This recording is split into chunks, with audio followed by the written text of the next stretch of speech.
aquarium just behind Shark Lagoon. We house about 87,000 gallons right here in Ray Bay. We make all of our water using Gatlinburg City tap in-house.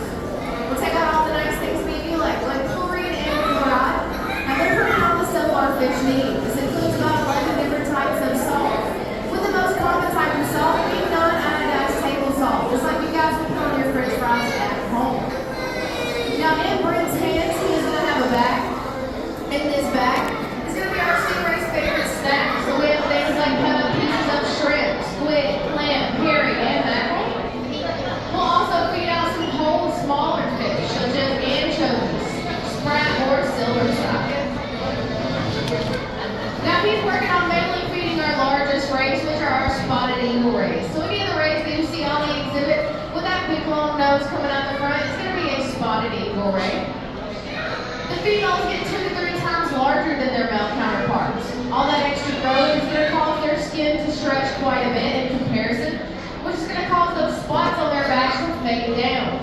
It's easy to tell the difference between the males and the females as everybody gets older, but while they're all still young, you do have to memorize the spots on their head to be able to tell exactly who you're looking at.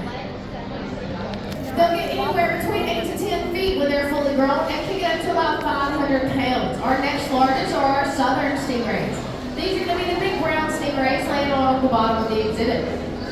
These stingrays get up to 300 pounds when they're fully grown and about 6 to 8 feet in diameter. Instead of the big spots on their back, these southern rays have rings that go around the underside of their bellies. These rings are like our fingerprints and are unique to the individuals. So that is going to be their identifying marker to help you tell the difference between them. All the southerns that you're seeing on the exhibit are all female. The females produce about 12 pups or young at a time. So we would quickly become overpopulated if we had more than just the females on the exhibit. The smallest and most common type that you're going to see are going to be our cow nose. The cow nose rays have a little M shape in front of their face that gives them their name. They get 2 to 4 feet when they're fully grown and up to 75 pounds. But what they lack in size, they do make up for in quantity. These little guys are very, very social animals and hang out in massive fevers out in the wild, anywhere between a couple hundred to well over 10,000. These little guys here are very, very friendly, and you can easily pet them on top in our touch a ray area. We do encourage you to touch all of our rays, just not our sharks or the mobula ray at the top. These little mobula rays are going to be the small black rays that you see that appear to have 2 horns coming out of the top of their head. These guys are actually going to be filter feeding rays. They do not have the grinding plates like our other rays to turn into the big pieces of food that Brent is feeding out. Instead, they will filter all the krill that you see floating around in the exhibit from the water and use that as their food source. Those little horns coming out of the front of their head aren't actually horns at all. They're modified fins. These little fins are going to help funnel that water directly down into the ray's mouth. The most common type of shark you're going to see on the exhibit is just like this one here. It's known as a bonnethead or shovel-nosed shark. They are the smallest member in the hammerhead family, but the ones you're seeing on our exhibit are fully grown. We also have a couple different types of carpet sharks. The largest one of its kind is going to go right here. This is going to be a leopard shark. It's the only leopard shark we have on the exhibit and the largest of the carpet sharks in our Ray Bay exhibit.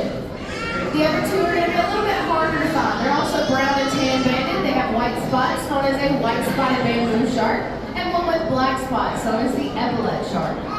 These guys like to hide down in the sand or tuck themselves up into the rocks, so you can try to find them, but it may be a bit difficult.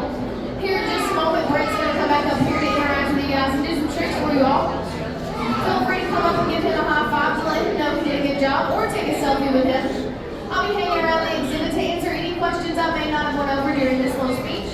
But I wanted to say thank you all for joining us here at Ripleys Aquarium on the Smokies, and we hope you have a fantastic